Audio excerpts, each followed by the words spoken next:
Just going to show the basic metabolism of testosterone. Testosterone is produced from androstenedione. Testosterone can be metabolized back to androstenedione as well. Testosterone via 5-alpha reductase is converted to 5-alpha DHT. 5-beta DHT can also be produced as well, and from 5-alpha DHT we get 3-alpha 5-alpha androstenediol. Aromatase can produce estradiol. Via 3-beta HSD we can make 3-beta 5-alpha androstenediol, and as you can see 5-beta androstenediol can be produced from 5-beta DHT.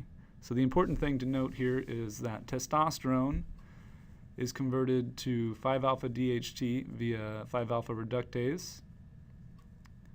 And in order to produce 3-beta 5-alpha androstenediol, we need to have 5-alpha DHT.